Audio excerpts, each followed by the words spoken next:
আসসালামু আলাইকুম dear students, তোমাদের আইসিটি এইচটিএমএল মানে চ্যাপ্টার নাম্বার 4 থেকে আমরা একটা এমসিকিউ নিয়ে আলোচনা করব, যেটা বরিশাল বোর্ড 17 সালে আসছে। কোশ্চেনটা হচ্ছে, একটি ওয়েবসাইটের 4 নং পেজ 300 বাই 300 সাইজের পিক.জেপিজি নামক একটা ছবি আছে।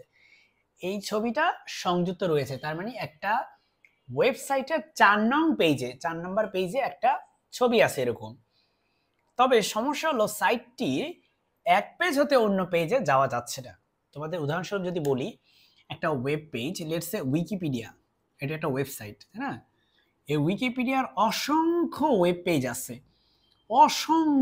পেজ আছে, লেটস সে একটা ওয়েব পেজে ওরা ফোর্স নিয়ে আলোচনা করতেছে, আরেকটা ওয়েব পেজের মধ্যে ওরা এন্টারটেনমেন্ট নিয়ে আলোচনা করতেছে, আরেকটা ওয়েব পেজের মধ্যে ওরা আলোচনা করতেছে লেটস সে ইকোনমিক্স নিয়ে আলোচনা করতেছে, আরেকটা ওয়েব পেজের মধ্যে লেটস সে ওরা হচ্ছে কমার্স কি সেটা নিয়ে আলোচনা করতেছে, আরেকটা ওয়েব পেজের মধ্যে লেটস সে ইলুমিনাতি কি সেটা নিয়ে আলোচনা করতেছে।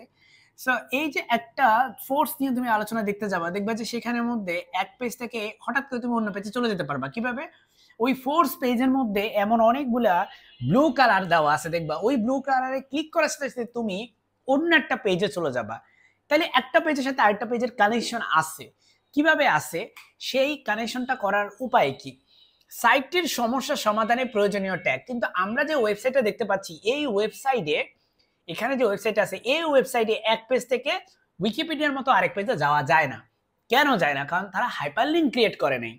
তাহলে হাইপারলিংক ক্রিয়েট করতে হলে কি করতে হবে? এই যে এ মানে অ্যাঙ্কর ট্যাগ ইউজ করতে হবে। অ্যাঙ্কর ট্যাগ বি ইউজ করা যাবে। এটা তো বোল্ড ট্যাগ। বোল্ড মানে লেখাকে হচ্ছে মোটা হরফে লেখার জন্য, লিস্ট আইটেম লিস্ট করার জন্য এটা ইউজ করা হয়।